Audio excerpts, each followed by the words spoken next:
Très bien. Ben, je vais essayer de vous faire voyager un petit peu aussi ce soir en vous parlant de particules dans la turbulence. Donc j'ai intitulé mon exposé « Autant en transporte le vent ». Donc je vais vous parler de choses que le vent transporte.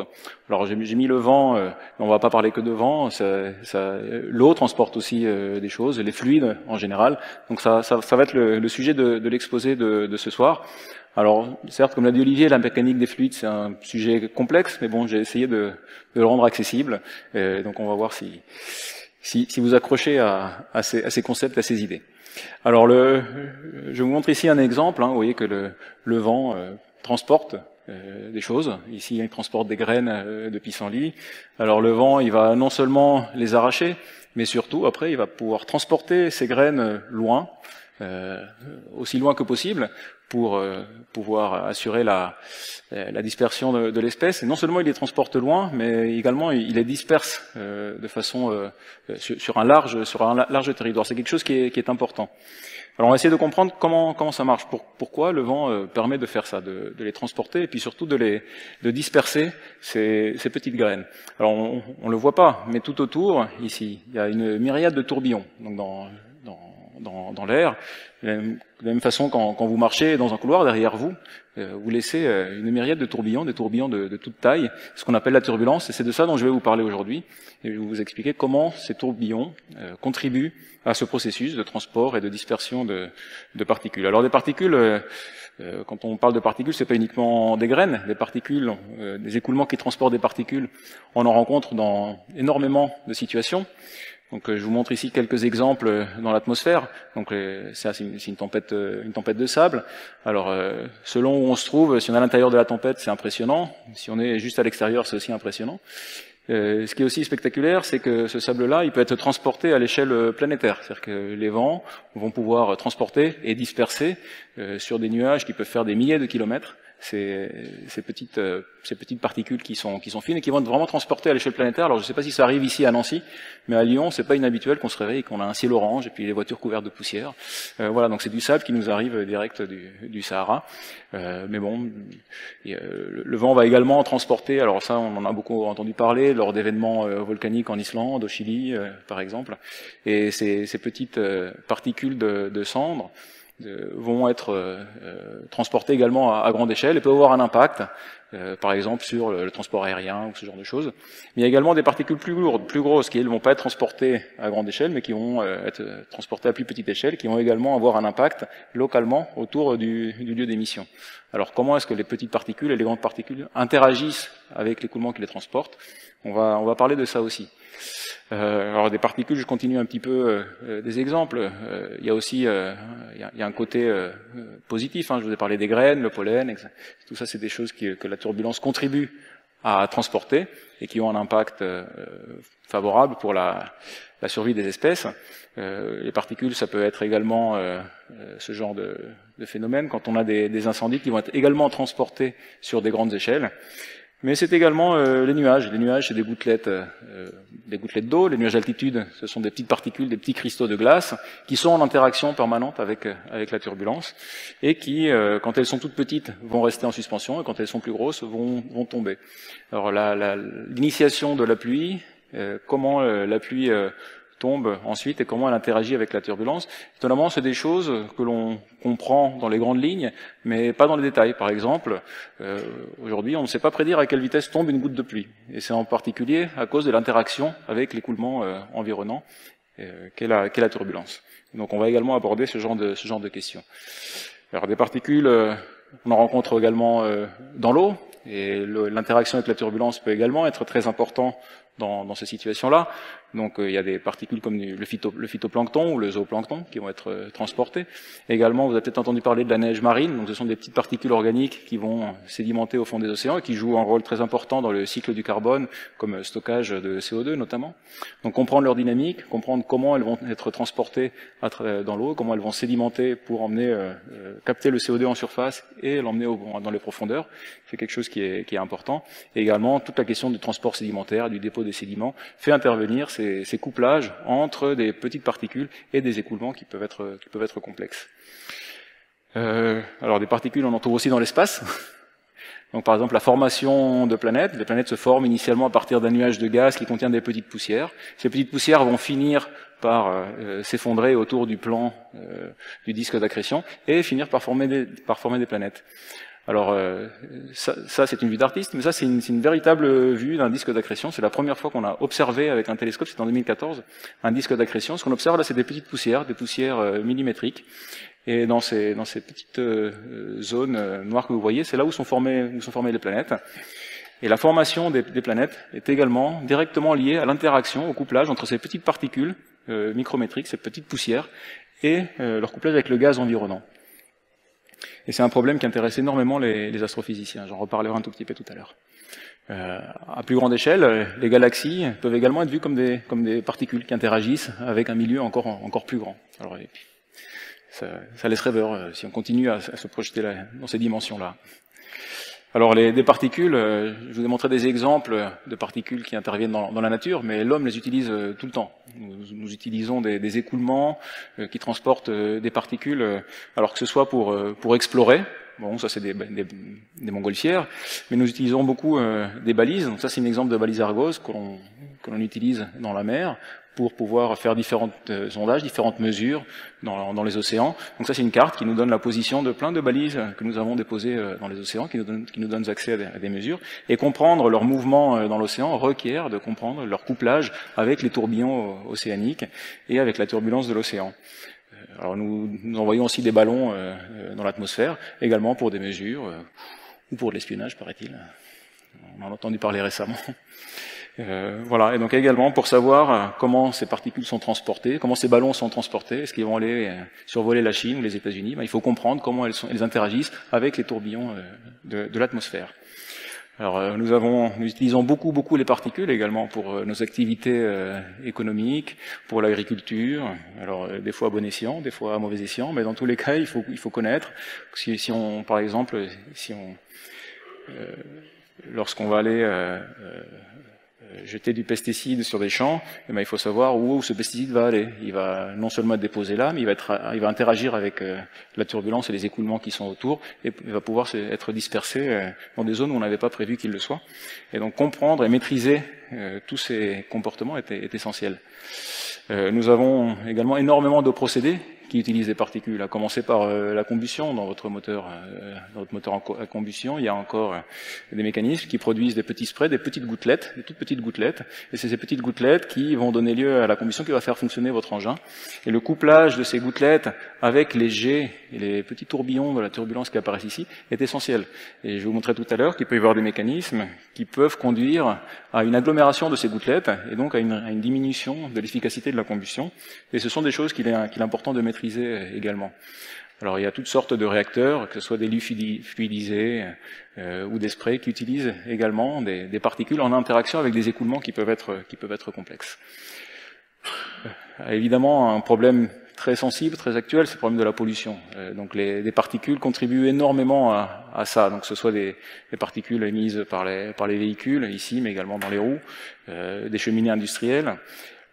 Vous avez entendu parler des microplastiques, donc c'est tous ces déchets plastiques qui envahissent nos océans et qui sont en train de les polluer. Alors on a un problème aujourd'hui, c'est que ces microplastiques, on connaît à peu près combien on en jette dans la mer, c'est à peu près 200 000 tonnes par an, mais on ne les retrouve pas tous à la surface, on en retrouve à peu près 1% à la surface. Tout le reste est probablement quelque part en suspension dans l'océan, mais on ne sait pas exactement où, on ne sait pas exactement à quelle profondeur, et pour pouvoir faire ce diagnostic, il faut également être capable de comprendre comment ces microparticules sont transportées par les écoulements océaniques et comment ils sont dispersés notamment par la turbulence.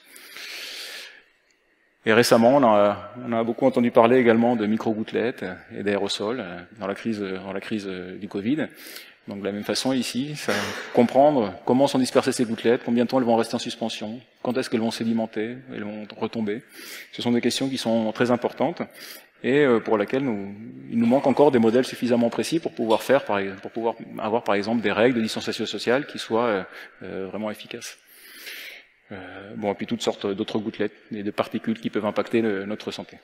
Donc ici, je voulais simplement vous montrer que des écoulements alors qui sont turbulents, mais on verra tout à l'heure plus précisément ce que ça veut dire turbulent et pourquoi je vous parle beaucoup de turbulence ici. Ce genre de système qui transporte des particules, on en a tout le temps autour de nous, sans forcément y réfléchir. Alors moi je ne vais pas vous parler spécifiquement de tel ou tel phénomène, je ne suis pas un physicien du climat, je ne suis pas météorologue, je ne suis pas un médecin, je suis un physicien, donc je vais vous parler des mécanismes au niveau de la physique qui pilotent le couplage entre ces petites particules et la turbulence qui les transporte. Alors je vais pour cela vous montrer quelques exemples où l'impact de la turbulence est important, où on l'a mesuré, où il est important, et où il reste néanmoins des questions à explorer au niveau de ces couplages-là. Alors ça c'est un exemple que j'aime bien, donc ça c'est un oursin. Alors j'aime bien parce que c'est un exemple c'est une étude qui a été faite par des biologistes, mais qui fait vraiment un lien très très direct avec la physique de la turbulence. Alors ils ne se sont pas intéressés au transport des oursins, mais à la reproduction des oursins. Et donc c'est au transport des gamètes mâles et des gamètes femelles de ces oursins. Et ce qui est représenté ici, donc c'est une étude qui a été faite en laboratoire. Donc ça c'est un écoulement, c'est 2 cylindres que l'on fait tourner l'un dans l'autre. Donc ça engendre des tourbillons. Et dans ce cylindre, on injecte des œufs femelles non fertilisés et des gamètes mâles, et on regarde à la fin quel est le pourcentage de gamètes femelles qui a été fertilisé. Et on fait ça en changeant le niveau de turbulence, donc en tournant de plus en plus vite pour avoir un niveau de turbulence différent. Je vous expliquerai tout à l'heure ce que cela veut dire dans ce dispositif. Et ce qu'ils ont observé, c'est qu'il existe un taux de turbulence optimal pour lequel la fertilisation est maximale. Alors l'interprétation, c'est que si on ne touille pas suffisamment, justement ce transport dont je vous parlais, cette capacité des écoulements à disperser et à transporter des objets, n'est pas suffisante. Donc on n'a pas un mélange suffisant entre les gamètes mâles et les gamètes femelles qui finissent par ne pas se rencontrer de façon suffisante.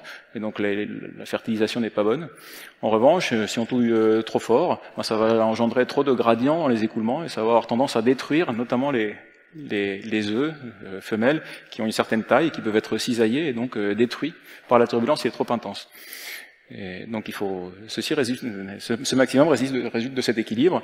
Et ils ont ainsi expliqué pourquoi on trouvait des oursins dans certaines zones de la côte où le niveau de turbulence était adapté à ce genre de mécanisme. Donc quelque part, cette expérience, c'est une expérience de collision de particules. On a des gamètes mâles, des gamètes femelles, et on veut qu'elles se rencontrent, qu'elles soient suffisamment proches l'une de l'autre pour pouvoir se fertiliser mutuellement. Et donc la question, c'est comment est-ce que la turbulence promeut cette dispersion des particules et cette rencontre entre les particules. Un autre exemple, c'est la question de l'initiation de la pluie. Alors, comme je disais tout à l'heure, les nuages, c'est des petites gouttelettes d'eau. En tout cas, les nuages qui sont en basse altitude. En haute altitude, ça peut être des cristaux de glace. Alors, les modèles actuels, pour l'initiation de la pluie, ils ont un problème, c'est qu'ils sont trop lents. C'est-à-dire que si on veut faire croître une gouttelette de façon pour qu'elle devienne suffisamment grosse pour pouvoir tomber, alors les modèles classiques, c'est une croissance par condensation, mais la condensation est trop lente. Donc c'est-à-dire que les nuages mettraient trop longtemps avant de pleuvoir. Donc une des questions, c'est pourquoi est-ce que les nuages pleuvent aussitôt? Alors un des mécanismes possibles, c'est pas forcément le bon, mais un que les scientifiques explorent, c'est le fait que le couplage de ces gouttelettes avec la turbulence peut promouvoir la collision des gouttelettes entre elles, et ces collisions peuvent dans certains cas engendrer la coalescence de gouttelettes, qui vont ainsi croître et devenir plus grosses de façon plus rapide et initier la pluie. Alors une fois qu'on a initié quelques gouttelettes qui sont suffisamment grosses et qui sédimentent, le processus s'emballe rapidement parce que les petites gouttelettes vont entraîner dans leur passage les plus petites, enfin les grosses gouttelettes vont entraîner dans leur passage les plus petites, et ça va accélérer le mécanisme. Mais l'initiation de l'apparition des premières gouttelettes, c'est celui-ci qui n'est pas clair pour l'instant. Alors, ce qui est intéressant, c'est que quasiment le même problème se pose pour la formation des planètes. Dans les disques d'accrétion, le temps nécessaire pour former les planètes, dans les modèles actuels, est encore trop long. Et le problème vient vraiment du passage de la poussière, des petites poussières qui se trouvent dans la nébuleuse de départ, pour arriver à former des grains suffisamment grands pour que la gravité s'allume. Une fois que la gravité s'allume, ces gros grains vont être capables d'attirer les petites poussières et de croître plus rapidement. Mais la première étape est trop lente. Et c'est là encore des pistes possibles, c'est l'interaction de ces grains avec la turbulence pour promouvoir ces collisions entre grains et ainsi pouvoir donner lieu aux premiers planétésimaux. Alors je vous remontre ici cette petite figure qui illustre un petit peu cette importance également entre le couplage entre les deux phases, les poussières et le gaz. Alors ceci a été observé en 2014, donc l'article date de 2015, et c'était une surprise pour les astrophysiciens parce que c'est la première fois qu'on observait un disque d'accrétion, un système planétaire en formation. Donc ça c'est émouvant, je trouve, de voir ça pour la première fois. Alors, ce qui avait surpris beaucoup les astrophysiciens à l'époque, c'est qu'ils ont observé cette structure en anneaux concentriques, alors que les modèles dont ils disposaient pour l'instant prévoyaient plutôt des spirales, donc quelque chose qui était plutôt comme ça. Donc, alors là, ça a l'air concentrique, mais en fait, c'est des spirales. Ils avaient plutôt prédit des formations de ces systèmes en spirale. Alors là, ils trouvaient des anneaux concentriques.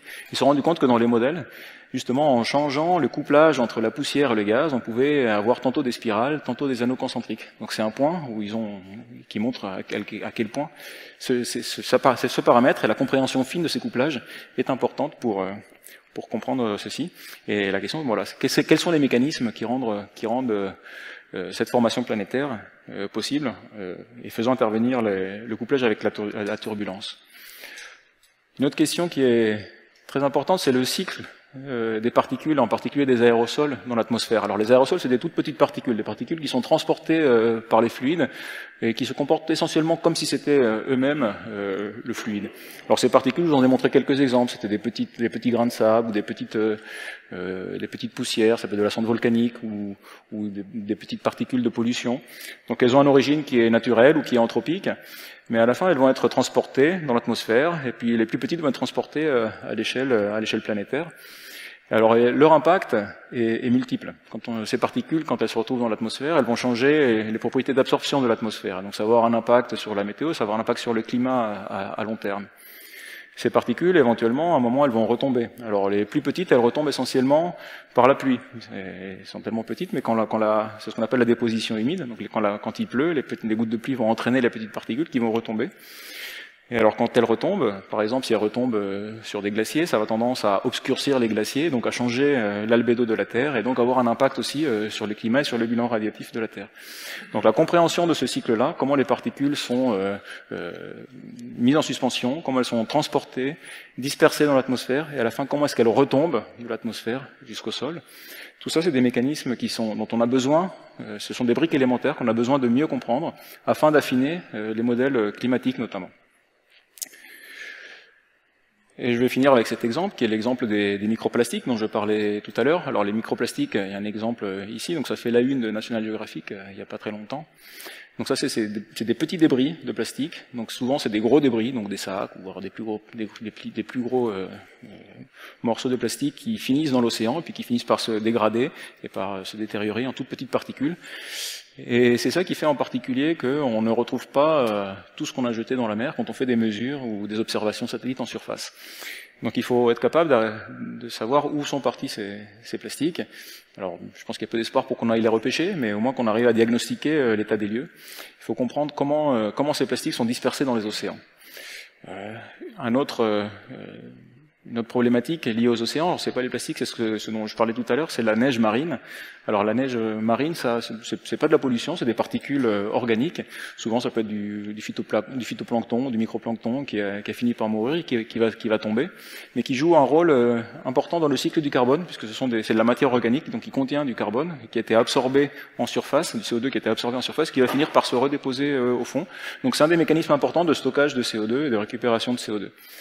Et donc pour comprendre le cycle du CO2, il est également important de comprendre comment cette neige marine interagit avec la turbulence, à quelle vitesse elle va tomber au fond des océans. Et donc tout ceci implique des questions de physique pour comprendre le couplage entre ces objets, ces petites particules, et l'écoulement dans lequel ils évoluent. Alors pour la suite de mon exposé, je vais prendre ce petit schéma simplement comme fil conducteur. Voilà. Alors c'est pas que je m'intéresse particulièrement aux cheminées, à la pollution, mais c'est qu'il contient différents ingrédients qui vont me permettre de décrire différents points, différents aspects de ce problème qui a de multiples facettes. Donc là, c'est l'exemple d'une cheminée qui émet essentiellement des polluants. Et donc de ces polluants, il y a des grosses particules qui vont essentiellement interagir avec l'écoulement, qui vont être dispersées, mais comme elles sont grosses, elles vont finir par retomber relativement proches ici de la zone d'émission. Mais il y a également des particules fines ou des particules ultra fines qui, elles, vont être transportées beaucoup plus loin. Et on va voir que les comportements de ces différents types de particules n'est pas le même, et la façon dont elles interagissent avec le vent qui les transporte ne va pas être le même. Alors évidemment, quand on a ces objets-là, on voit ici qu'elles sont transportées, alors d'une part par le vent moyen, alors qui a tendance essentiellement à les transporter, mais on voit ici que ça a également tendance à les étaler, à les disperser. Alors ce qui les disperse, c'est ces tourbillons-là, qui pour l'instant représentent ce que j'appelle turbulence, et ce que je vais décrire un peu plus en détail par la suite. Et donc c'est vraiment cette partie-là qui va nous intéresser, c'est le couplage de ces objets-là avec cette soupe de tourbillons qui est la turbulence. Alors voilà, je vous montrais ici que je vous parlais ici de différents types de particules, celles qui vont aller loin et puis celles qui vont retomber moins loin. De façon générale, on distingue quand on a des écoulements, donc ça c'est des exemples, je vous en parlerai tout à l'heure, comment on étudie cela en laboratoire, mais on distingue deux sortes de particules. On a des particules qui vont essentiellement se comporter comme si elles étaient transportées de façon passive par le fluide. Donc c'est comme si c'était des petits éléments de fluide, c'est ce qu'on appelle des traceurs. Et il y a d'autres particules, qu'on appelle des particules inertielles, et elles, c'est des particules qui, au contraire, ne se comportent pas exactement comme le fluide, parce qu'elles sont grandes, parce qu'elles sont lourdes.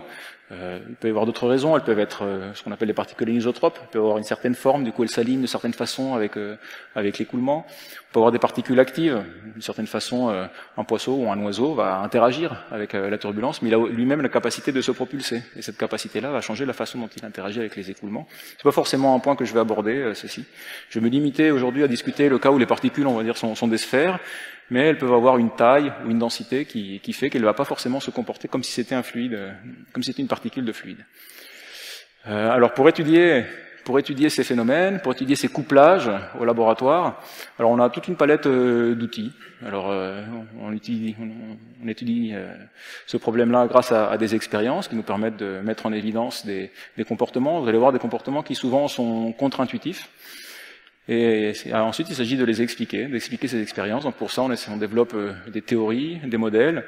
Alors souvent des modèles, vous allez voir que les théories deviennent très vite compliquées. On est obligé du coup d'avoir des jeux d'équations mathématiques qui vont être approchées, qui vont nous permettre d'avoir une description de ces observations-là de façon approchée. Et également des simulations numériques. Alors, à la fin, par exemple, quand je vous parlais de la problématique de savoir où sont partis les microplastiques, c'est ça qui nous intéresse. On souhaite avoir des modèles et des simulations numériques que l'on peut déployer pour pouvoir extrapoler la position de ces particules-là. Mais pour valider ces modèles et ces simulations, évidemment, on doit s'appuyer sur des expériences qui nous permettent d'affiner les paramètres des modèles et leur implémentation dans la simulation numérique. Donc je vais parler un petit peu de tous ces éléments tout au long de mon exposé, en essayant d'illustrer comment il est important de coupler ces différents éléments pour pouvoir avancer dans la compréhension de ces phénomènes-là. Donc j'en reviens à mon petit schéma qui est ici. Et avant tout, je vais vous parler de ces petits tourbillons. D'accord ? Avant de parler des particules, il faut qu'on se mette un petit peu d'accord sur ce qu'on veut dire par turbulence, par des écoulements turbulents, etc. Alors pour ça, j'ai un petit quiz pour voir si déjà, souvent la turbulence, c'est pas forcément ce que c'est, mais on en a quand même une intuition. Et je pense que vous en avez même une intuition que peut-être vous soupçonnez pas. Alors la question, c'est, voilà un exemple. Et ici, on injecte 3 fluides, un bleu, un rouge, un vert. Et puis ils ont dans un canal qui a un comportement un peu sinueux, et ça fait ça. Alors est-ce que c'est turbulent ou pas, ça? Ah bon. Qui dit que c'est turbulent? Pas grand monde? Bon, c'est pas turbulent, d'accord? Alors il suffit pas que ça tourne et que ça fasse des mouvements, que ça soit pas tout droit pour que ce soit turbulent. Alors ici, c'est pas turbulent. Alors pourquoi c'est pas turbulent? Essentiellement, je pense qu'il vous guide pour dire que c'est pas turbulent de façon intuitive, c'est que vous voyez que les 3 couleurs ne se mélangent pas. Quelque part, on associe la turbulence au mélange, et là on voit que ça se mélange pas et que tout ça reste, le rouge reste dans le rouge, et il y a aucune sorte de mélange. Alors ça c'est une photo. Ça, est-ce que c'est turbulent? Ça c'est turbulent, oui. Alors, est-ce que vous sauriez dire pourquoi ça vous évoque de la turbulence? Voilà, ça tourne, vous voyez, ça tourne. Alors ça tourne, et puis on voit aussi qu'il y a des endroits qui sont rapides, il y a des endroits qui sont plus lents. On voit qu'il y a des gros tourbillons, qu'il y a des petits tourbillons. Donc quelque part, c'est ce côté aléatoire, cette rotation. Et puis, on ne sait pas forcément mettre le mot, mais il y a aussi la notion du fait que c'est multi-échelle, qu'on a des gros tourbillons, des petits tourbillons. Ça va être un élément aussi qui va être important. Alors là, j'ai un film. Ça, c'est turbulent, ça. Ça, c'est turbulent, d'accord. Encore une fois, c'est les mêmes ingrédients. Là, on voit quelque chose qui bouge de façon aléatoire, un peu erratique. Et donc tout ça, ça nous évoque la turbulence. Okay. Alors, on va essayer de comprendre un petit peu mieux ce que c'est. Alors pour ça, je pense que le premier qui a utilisé le mot turbulence, c'est Leonardo, dans un petit texte que j'ai réécrit ici en français, et un petit dessin qu'on retrouve à Clos-Lucé, dans la Loire. Et donc Leonardo, il a écrit ceci: « Observez le mouvement de la surface de l'eau qui ressemble à celui de la chevelure, qui a deux mouvements, dont l'un est causé par le poids des cheveux, donc qui fait qu'on a un courant principal, et l'autre par la direction des boucles. L'eau a donc deux mouvements de remous, dont une partie est due au courant principal et l'autre au mouvement aléatoire et inverse. » Alors c'est assez passionnant parce que donc, il y a le petit dessin qui va avec le texte. Et en fait, ce texte contient les deux ingrédients principaux de la turbulence, qui sont le côté aléatoire et le côté multi-échelle. Voilà. Et qui est décrite de façon très simple, avec cette analogie avec les cheveux, donc un courant principal, et puis des petites bouclettes qui sont les tourbillons. Donc sans avoir tout le formalisme mathématique que l'on a aujourd'hui par l'observation, et ça montre à quel point, même si c'est très compliqué, on va le voir par la suite, c'est très compliqué, il y a un côté aussi assez intuitif à la turbulence. Donc, la turbulence aléatoire et multi-échelle. Alors, cette description ici, très poétique, on sait aujourd'hui qu'elle est associée à une équation, qui est ici. Alors, bon, on m'a dit que c'était une présentation grand public, mais je pense que ça n'empêche pas de montrer des équations. Je dis souvent, je suis pas un peintre, mais je peux m'émouvoir devant un beau tableau, et puis je suis pas musicien, mais je peux m'émouvoir devant une belle symphonie. Et je pense que sans forcément être expert de mécanique des fluides, on peut s'émouvoir devant cette équation, donc qui est l'équation de Navier-Stokes. Donc c'est l'équation qui pilote le mouvement des fluides. Et elle pilote le mouvement de quasiment tous les fluides. Récemment, Lidéric Bocquet, dans son cours inaugural au Collège de France, il a prononcé cette belle phrase. Il a dit: l'équation de Navier-Stokes embrasse l'univers. Et il a raison. Ce que vous voyez ici, là, eh ben, c'est contenu là-dedans. C'est contenu dans cette équation. Je trouve que c'est assez émouvant, en fait. Les galaxies, les disques d'accrétion, que je vous montrais tout à l'heure, ils sont contenus dans cette équation. Voilà. Alors, c'est une équation qui peut faire peur, mais conceptuellement, elle est assez simple. Hein. Et en fait, ce qu'elle nous dit, c'est que le mouvement et la structure de cet écoulement, donc dans cette équation U, c'est la vitesse du fluide. Donc, elle nous dit que la vitesse du fluide, finalement, elle est pilotée par quelques ingrédients. Alors, essentiellement, ce qui va mettre en mouvement le fluide, bon, c'est un forçage, d'accord. Donc si je suis un ingénieur, ben, ça va être une hélice ou quelque chose qui tourne. Si je suis la Terre, ça va être le chauffage du Soleil qui va engendrer de la convection, qui va faire que ça va être mis en mouvement. Et à ce mouvement, ben, il y a quelque chose qui va s'y opposer, c'est la viscosité du fluide. Donc la viscosité, ce qui fait que les molécules du fluide frottent entre elles, et ça va avoir tendance à arrêter le fluide. Alors ça, on sait bien, si on touille un verre d'eau et on arrête de touiller, il va finir par s'arrêter, d'accord. Et ça, c'est à cause de la viscosité. Mais il y a deux termes qui sont très importants, qui sont ces deux-là. Alors celui-ci, c'est un terme qui est lié à la pression. Alors, moi quand j'étais petit, ça m'a toujours fasciné de me dire, quand on me présente la météo, on me parle de l'anticyclone des Açores. Pourquoi? Pour connaître la météo à Nancy, il faut que je sache le temps qu'il fait aux Açores. Et c'est à cause de ce terme-là, c'est le terme de pression. Alors le terme de pression, il a une propriété qui rend cette équation non locale. Alors ça, c'est assez drastique, c'est-à-dire que justement, si je veux connaître la météo à Nancy, ben, il faut que je sache ce qui se passe dans les Açores. Alors pour faire des simulations numériques ou des modèles, ce serait compliqué. Idéalement, il faudrait simuler toute la Terre pour pouvoir connaître la météo partout. Et donc c'est une des difficultés.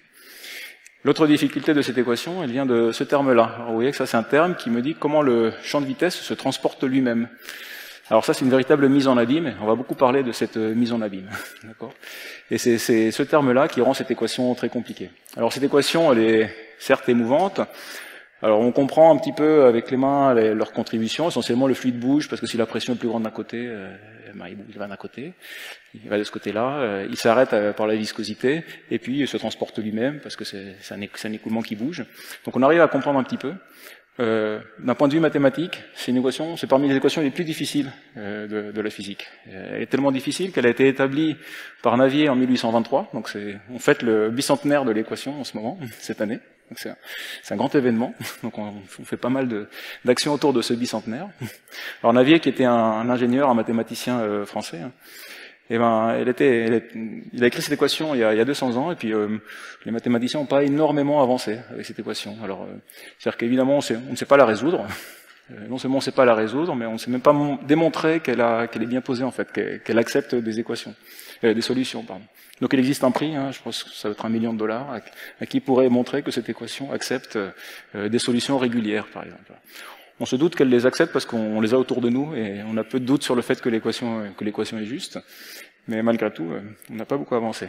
Alors cela fait que même si c'est une situation assez paradoxale en fait la mécanique des fluides. On a une très belle théorie depuis 200 ans qui a priori est juste, mais elle est essentiellement, je vais être un peu provoquant, mais je veux dire qu'elle est essentiellement inutile. C'est-à-dire que finalement cette équation-là, pour des solutions, pour des questions pratiques, on l'utilise quasiment jamais. Quand on veut prédire la météo, c'est pas cette équation qu'on résout. Parce que je vais vous montrer tout à l'heure qu'elle demanderait des puissances de calcul tellement grandes qu'on ne peut pas la résoudre. Donc on résout des équations approchées. Et tout le jeu, c'est d'essayer d'avoir un jeu d'équations approchées, mais dont les solutions ressemblent suffisamment à ce que l'on pense être la solution de cette équation-là. Voilà. Donc c'est une équation cruciale. Alors malgré ces difficultés, on peut quand même s'en servir pour comprendre des propriétés de ces écoulements-là qui sont turbulents. Et c'est de ça dont je vais vous parler maintenant. Comment est-ce qu'on peut décrire ces écoulements-là? Alors, comme on ne peut pas la résoudre, on essaye d'avoir des modèles, et pour ça, il faut avoir une compréhension des mécanismes physiques qui sont rattachés. Alors, une première étape dans la compréhension des solutions de ces équations par l'observation est due à Reynolds. Alors Reynolds, à la fin du 19e, il a fait cette expérience assez simple. On injecte un fluide avec un petit colorant dans un écoulement, et soit on change la vitesse de l'écoulement, ou on change la viscosité du fluide, etc. Et ce que Reynolds a observé, c'est qu'on peut définir un nombre qu'on appelle le nombre de Reynolds, qui est ici. Et si ce nombre de Reynolds devient très grand, l'écoulement devient chaotique. Il développe ces tourbillons, cette intuition dont on a parlé tout à l'heure, avec un aspect multi-échelle, compliqué, avec des tourbillons qui apparaissent. Et il a remarqué que ceci se produit vraiment quand ce nombre-là devient plus grand que 1. Alors ce nombre, on peut le relier à cette équation, on peut montrer que c'est le rapport entre ce terme-là, cette mise en abîme, ce terme où le champ se transporte lui-même, et le terme visqueux. Alors dans ce nombre-là, U c'est la vitesse de l'écoulement, la vitesse caractéristique, L c'est la taille typique du forçage, et nu c'est la viscosité du fluide. Alors on peut aussi montrer que cet écoulement-là, il est relié à l'énergie qu'on injecte dans l'écoulement. Pour le mettre en mouvement, on injecte de l'énergie dans l'écoulement, c'est ce qui va le mettre en mouvement, et à la capacité qu'a la viscosité à dissiper cette énergie à l'échelle où on l'injecte. D'accord ? En fait, l'écoulement va devenir turbulent quand on injecte trop d'énergie par rapport à ce que la viscosité est capable de dissiper. Alors la viscosité, c'est la friction entre les molécules, d'accord ? Donc c'est quelque chose qui est lié à un gradient de vitesse. Donc si par exemple je force à une très grande échelle, les gradients vont pas être très très grands, parce que je peux avoir une différence de vitesse sur des grandes dimensions. Donc la viscosité est pas très efficace, d'accord ? Et donc c'est ce que nous dit ce nombre-là.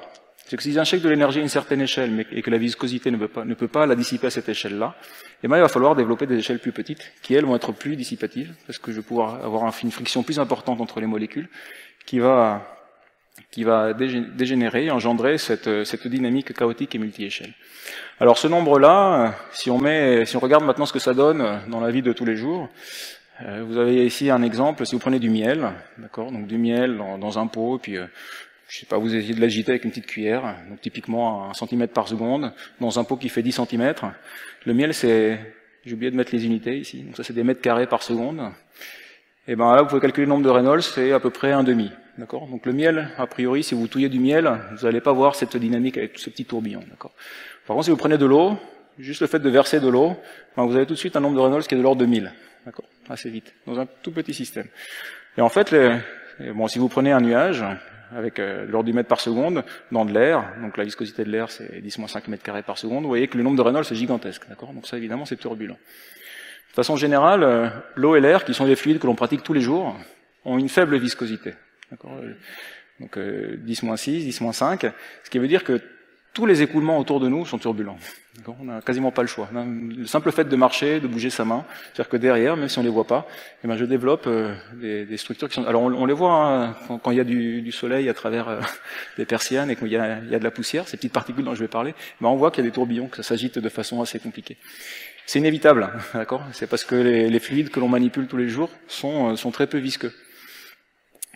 Alors pour décrire cette apparition de la turbulence, ce monsieur-là, Richardson, a développé une idée très intéressante qu'on appelle la cascade de la turbulence et qui, quelque part, rend de façon phénoménologique cette idée du nombre de Reynolds. Alors l'idée de Richardson, c'est de dire, si je force un écoulement à une certaine échelle, comme ça, comme je disais tout à l'heure, si la viscosité n'est pas capable de dissiper l'énergie injectée à cette échelle-là, parce que les gradients ne sont pas suffisamment forts, ce tourbillon va devenir instable. Et il va se scinder en tourbillons plus petits. D'accord ? En espérant que ces tourbillons plus petits, eux, seront capables de dissiper. Mais si l'excès d'énergie est encore trop grand, eux-mêmes vont se séparer. Et ainsi de suite. Jusqu'à ce qu'on obtienne des tourbillons suffisamment petits pour que la friction moléculaire soit capable de dissiper l'énergie. Et par friction, ça va se dissiper en chaleur. D'accord ? Voilà. Donc c'est cette phénoménologie-là qu'on appelle la cascade d'énergie de Richardson. Alors je ne vais pas en parler, mais qui a ensuite été développé de façon plus mathématique par cet autre monsieur ici, qui est Kolmogorov, qui était un mathématicien, mais qui comprenait bien la physique, et qui a donc développé une phénoménologie pour décrire de façon mathématique cette cascade qui est ici. Alors, décidément, les hydrodynamiciens, les aérodynamiciens sont des poètes, parce que Richardson a aussi mis ça en poème. Il a écrit « Les grands tourbillons ont de petits tourbillons qui se nourrissent de leur vélocité. Les petits tourbillons ont des plus petits tourbillons, et ainsi jusqu'à la viscosité. » D'accord ? Donc ça décrit bien cette idée de mise en abîme qui est contenue par ce terme-là, d'accord, qui est lié au fait que la vitesse se transporte elle-même. Les gros tourbillons transportent des petits tourbillons, et ainsi de suite, parce qu'ils doivent se fragmenter pour pouvoir arriver à des échelles où toute l'énergie qui est injectée à grande échelle est dissipée à petite échelle. Il y a des petites subtilités dont je ne parlerai pas. Dans certaines situations, l'énergie peut faire le contraire, peut remonter les échelles. D'accord ? Ça, c'est quelque chose dont je ne parle pas aujourd'hui. On va se contenter de cette image où l'énergie est injectée à grande échelle et dissipe à petite échelle. Et c'est cet ensemble de tourbillons, finalement, qui va rendre ce côté complètement aléatoire et ce côté multi-échelle à la turbulence. Alors, avant d'en venir aux particules, je vais juste mentionner quelques conséquences importantes, je pense, pour la vie de tous les jours de ce petit schéma. Alors la première conséquence, c'est que vous voyez que l'échelle d'injection d'énergie est très loin, dans un écoulement très turbulent, elle est loin des échelles dissipatives, qui sont visqueuses. Alors ça a pour conséquence, alors avant d'en venir là, pardon, on peut écrire la gamme d'échelles, le rapport entre la petite et la grande échelle, on peut la relier au nombre de Reynolds, et on voit que le rapport entre la grande et la petite échelle croît avec le nombre de Reynolds, avec une certaine puissance qui est liée par des arguments dimensionnels qui sont pas très importants aujourd'hui. Et vous voyez que si vous mettez des chiffres là-dedans, par exemple dans le nuage, le nombre de Reynolds est de l'ordre de 10 puissance 6 ou 10 puissance 7, ça nous montre que si l'échelle de forçage, qui est liée à un problème à la convection dans l'atmosphère, si l'échelle de forçage est de l'ordre de la centaine de mètres, et ces nombres de Reynolds-là, si on applique ces lois, les plus petits tourbillons sont de l'ordre du millimètre. Donc dans un nuage, on a des tourbillons qui vont de 100 mètres jusqu'à 1 millimètre, tout petit. D'accord ? Alors on peut faire ce même raisonnement pour des échelles temporelles, c'est-à-dire que les grands tourbillons, alors quand on dit grand, c'est ce qu'on voit typiquement à l'œil. Quand on voit un nuage, on voit qu'il bouge à l'échelle de la minute, typiquement. D'accord ? Donc, mettons si c'est 100 secondes, c'est-à-dire que les plus petits tourbillons, eux, ils ont une vitesse typique de l'ordre de 50 millisecondes. D'accord ? Ils tournent très très vite. Ouais. Donc ça nous donne une idée de à quel point c'est multi-échelle. D'accord ? Et à quel point, du coup, c'est difficile à étudier. Si je veux étudier ça expérimentalement ou numériquement, il faut que je puisse résoudre à la fois des grandes échelles et des toutes petites échelles. D'accord ? Donc ça va me demander beaucoup de ressources et beaucoup de résolution. Donc la première conséquence de la turbulence, c'est ce côté-là. Un côté vraiment multi-échelle. Deuxième conséquence, comme je le disais, c'est que l'énergie qu'on injecte, finalement, se retrouve très loin de l'énergie qui est dissipée par la viscosité. Et on peut montrer que l'énergie injectée est directement reliée au carré de la vitesse, donc c'est une relation essentiellement dimensionnelle, et à la masse du fluide que l'on déplace. Et qu'il y a simplement ici une constante géométrique. Donc par exemple, si je veux forcer un fluide avec une hélice, je me demande combien d'énergie il me faut pour forcer le fluide à certaines vitesses. Bon, ça suit une loi de ce type-là. Alors souvent, ça, on l'écrit non pas en termes d'énergie, mais en termes de puissance, qui est l'énergie qu'il faut que je fournisse à chaque instant pour maintenir le fluide à une certaine vitesse. Et la puissance, elle va comme le cube de la vitesse. D'accord ? La puissance qu'il me faut pour maintenir un fluide en mouvement à une certaine vitesse, quand je l'agite, elle varie comme le cube de la vitesse. Alors ça a des conséquences drastiques, que vous n'avez peut-être pas soupçonné, mais par exemple, pour une voiture, si vous avez un véhicule qui circule, une grande partie de la consommation de la voiture vient de son sillage aérodynamique, du fait que son sillage est turbulent. Alors si je reprends la loi que j'écrivais tout à l'heure, c'est-à-dire que l'énergie qui va me falloir, l'énergie qui va être dissipée dans le sillage de la voiture, il varie comme le carré de la vitesse de la voiture, d'accord, et de la masse de fluide déplacée tout au long de ma trajectoire. La puissance instantanée, donc l'énergie que je dois fournir à chaque instant à la voiture pour maintenir une vitesse, elle varie comme le cube de la vitesse de la voiture. Alors ça, c'est une conséquence. Encore une fois, quand j'étais enfant, ça m'a toujours interpellé. Pourquoi, quand il y a de la pollution, il faut rouler moins vite? D'accord? Parce qu'on peut se dire, je vais rouler 2 fois moins vite, mais je vais devoir rouler 2 fois plus longtemps. D'accord? Du coup, est-ce qu'à la fin, je vais effectivement y gagner? Et la raison pour laquelle on y gagne, c'est à cause de la turbulence. D'accord? C'est à cause de cette loi-là. C'est-à-dire, si vous roulez 2 fois moins vite, de façon instantanée, vous allez consommer 8 fois moins. La consommation va être divisée par 8, parce que la puissance varie comme le cube de la vitesse. Alors évidemment, vous allez rouler 2 fois plus longtemps, donc à la fin, le gain en énergie, non pas à puissance, il va comme le carré de la vitesse. Mais rouler 2 fois moins vite, ça permet quand même de réduire par 4 la consommation. Du moins pour la partie qui est liée à l'aérodynamique. Mais quand vous roulez sur l'autoroute, c'est une grosse partie de la consommation, l'aérodynamique. Donc quelque part, une conséquence de la turbulence, très directe, c'est qu'elle nous dit, pour réduire la pollution et faire des économies, roulez moins vite. Donc évidemment, si on n'est pas pressé, si on n'est pas pressé, on peut se le permettre. Bon, si on est pressé, tant pis, mais voilà. C'est pas de la politique, c'est que de la science. Une autre conséquence de la turbulence, et de ça, je vais y revenir après parce qu'on va en parler beaucoup, c'est que la turbulence mélange de façon très efficace.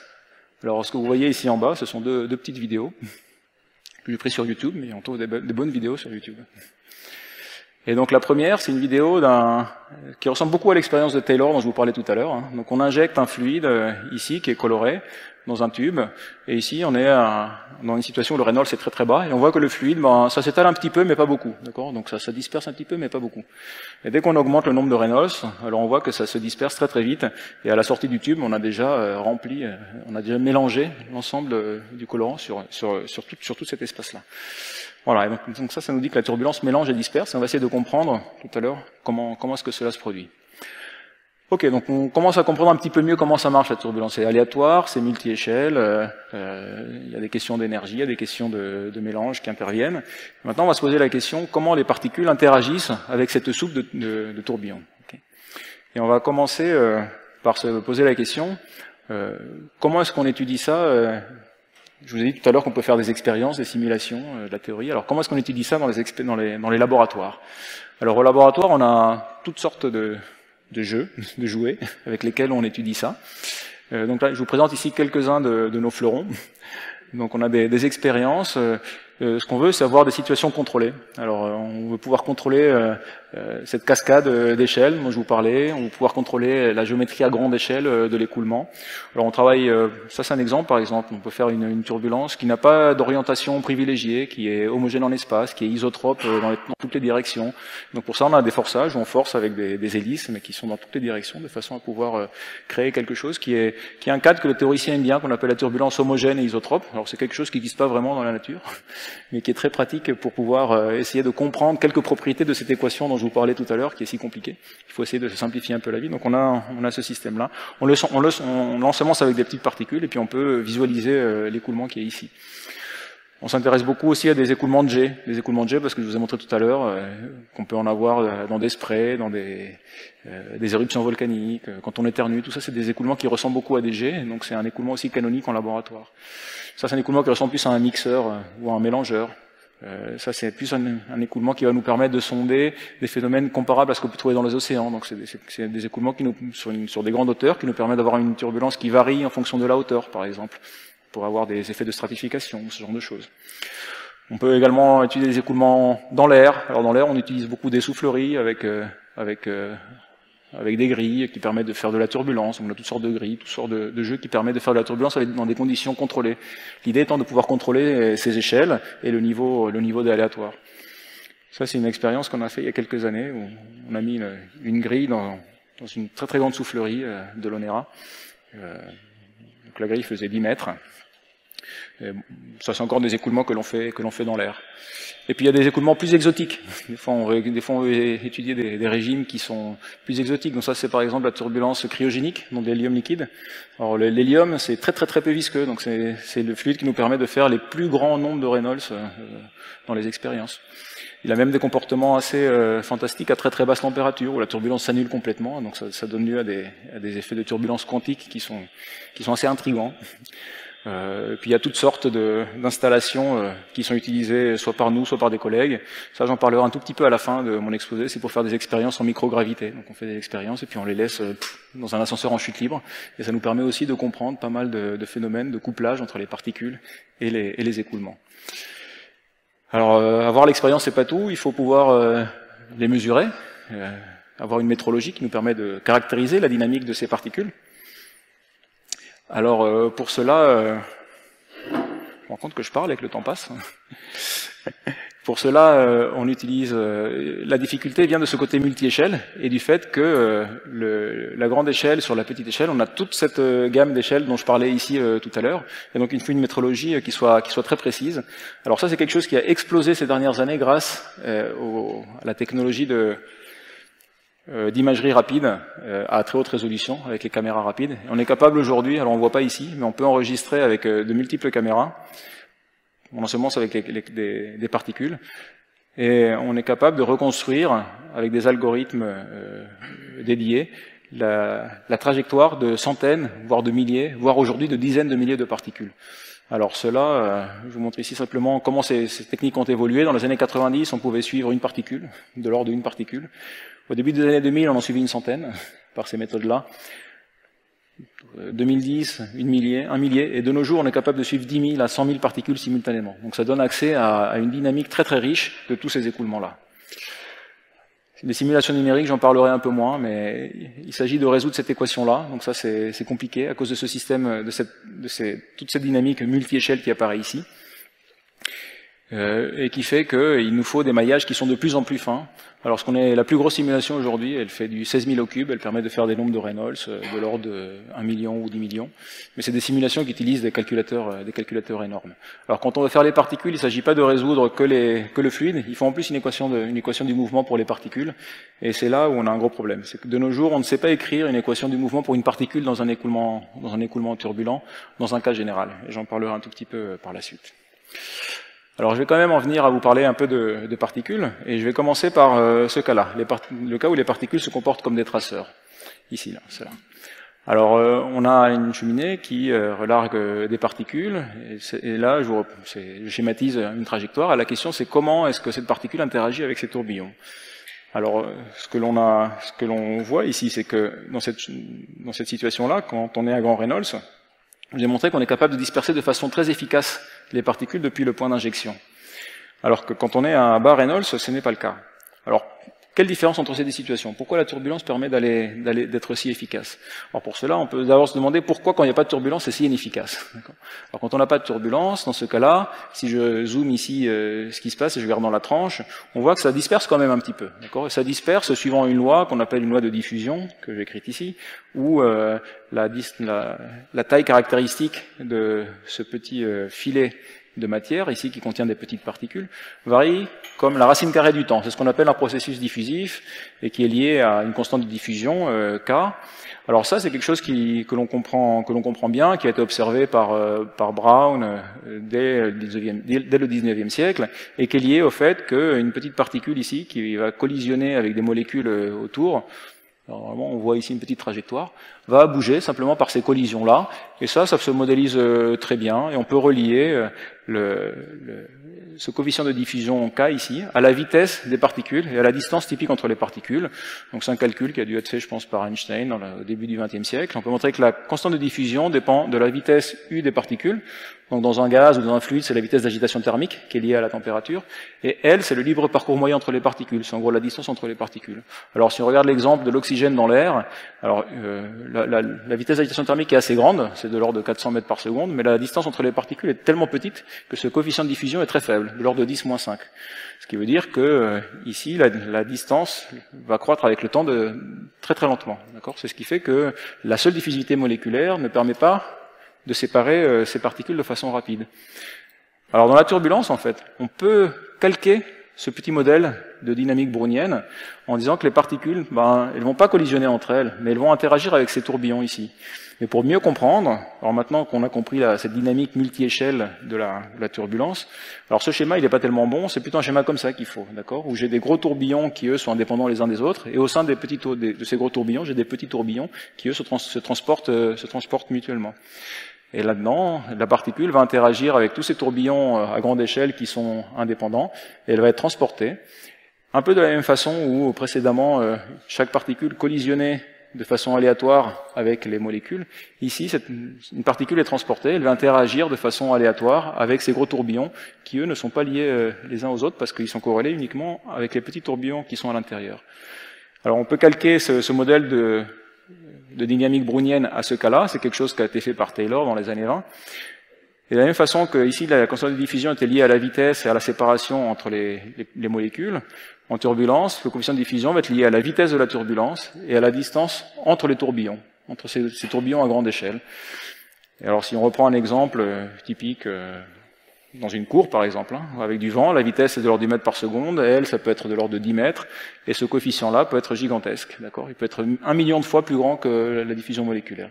C'est pour ça qu'on a un processus finalement où la turbulence va se comporter qualitativement comme la diffusivité moléculaire, mais de façon 1 million de fois plus efficace, parce que les vitesses et les échelles, alors la vitesse n'est pas plus grande, mais les échelles sont beaucoup plus grandes. Donc ceci nous montre comment... Ah, bon, j'ai encore une animation, ça va finir par passer. Donc ceci nous explique comment une particule peut se déplacer de façon efficace, être dispersée de façon efficace par la turbulence. C'est juste quelques exemples où quand selon la taille de ce qu'on considère, donc dans l'atmosphère ou dans une rivière, dans une tasse de café, on est toujours beaucoup plus intense, et c'est pour ça que vous touillez en fait, que vous touillez le café. Alors ça c'est pas complètement suffisant. Je suis désolé, je crois que j'ai encore une animation derrière. C'est une erreur de... J'aurais dû l'enlever. Oh. Petite erreur d'animation dans la présentation. En fait, c'est pas suffisant pour ça, pour bien mélanger. Il suffit pas d'avoir une particule qui peut se déplacer loin de son point d'injection, parce que, je vais la lancer tout de suite, si jamais j'en lance deux et qu'elles vont de la même façon, ça va pas bien mélanger, d'accord ? Ça va se séparer loin de son point source, mais ça va pas se mélanger efficacement. Pour que ça mélange bien, il faut que si je lance deux particules ou plus, non seulement elles aillent loin, mais elles se séparent vite. Ça, c'est le problème qu'on appelle la séparation de paires. C'est un problème qui a été traité par Richardson et qui s'est posé la question suivante. On comprend bien quand les particules sont séparées par des gros tourbillons, comment c'est efficace, mais maintenant si j'injecte quelque chose à un point source, un petit point, comment est-ce que je fais pour que ces particules se séparent de façon efficace avant d'atteindre ces grandes échelles? Donc qu'est-ce qui se passe entre une petite et une grande échelle? Alors ça, c'est évidemment la réponse, c'est la cascade turbulente. D'accord ? Les particules qui sont injectées à petite échelle, elles vont être transportées par des tourbillons de plus en plus gros, jusqu'à être séparées de façon efficace et atteindre ces grandes échelles-là. Alors c'est une question que s'est posée Richardson, il s'est dit, est-ce que je peux définir un coefficient de diffusion de la même façon qu'ici, pour ces échelles-là? Alors c'est un joli exemple, parce que c'est un exemple d'une étude qui est fausse, mais qui mène à un résultat qui est juste. Alors Richardson a fait la chose suivante, il s'est dit, pour savoir comment ça se passe ici, je vais considérer des phénomènes à toute échelle. Donc il a regardé la diffusion de l'oxygène dans l'azote, et puis il a noté le coefficient de diffusion. Après il a lâché sur le campus des ballons, et puis il a regardé comment se séparaient les ballons en fonction de la distance à laquelle ils se trouvaient, donc à l'échelle du mètre, de la dizaine de mètres, de centaines de mètres. Et il est allé jusqu'à regarder comment se séparaient des cyclones dans l'atmosphère. D'accord ? C'est un météorologue. Et il a fait ça, et puis il a tracé cette courbe-là, où il a tracé le coefficient de diffusion mesuré en fonction de l'échelle du phénomène qu'il regardait. Il a trouvé une loi ici, en disant, le coefficient de diffusion, il va comme l'échelle à la puissance 4 tiers. Alors on sait aujourd'hui qu'il n'y avait aucune raison avec les données qu'il a utilisées qu'il trouve la bonne loi, mais c'est la bonne loi. Enfin, en tout cas, c'est une des bonnes lois possibles.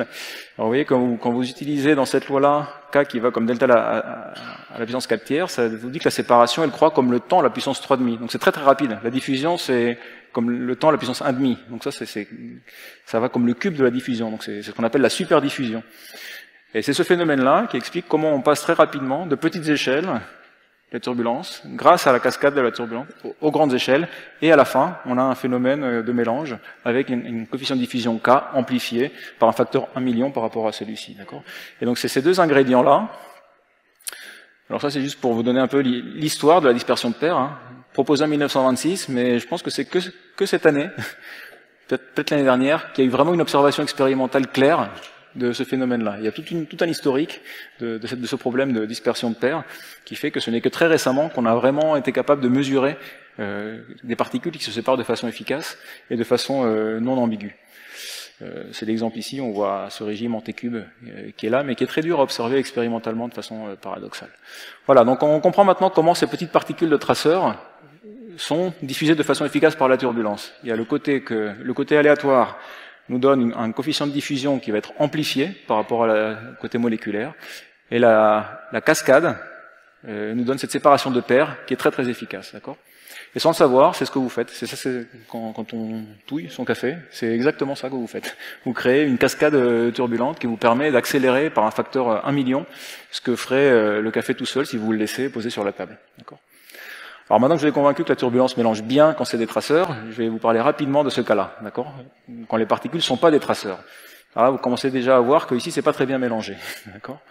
On va essayer de voir ce qui se passe. Donc on va regarder ce cas-là, des particules qui sont lourdes et qui sont transportées par la turbulence.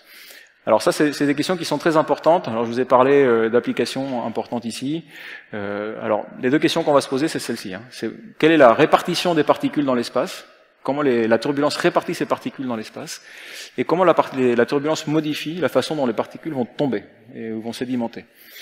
Alors c'est très important, la répartition, je vous ai parlé de ce problème de formation des nuages, de la goutte, et également pour la combustion, parce que si vos particules s'agglomèrent, par exemple, des petites gouttes vont devenir plus grosses, et dans une chambre à combustion, si elles sont trop grosses, ça brûle moins bien, parce qu'il y a moins de surface d'échange. Et la question de la sédimentation, elle est importante pour la pluie, pour la déposition. La déposition des aérosols, elle est essentiellement liée à la pluie qui tombe et qui va les faire retomber par terre. Donc il faut connaître comment tombe une goutte de pluie. La neige marine, les microplastiques, tout ça ce sont des choses qui sont cruciales. Ça a même été noté dans le rapport du GIEC qui dit que la paramétrisation de la vitesse de chute de la glace et de la neige est un des paramètres clés pour comprendre la sensibilité du climat. D'accord ?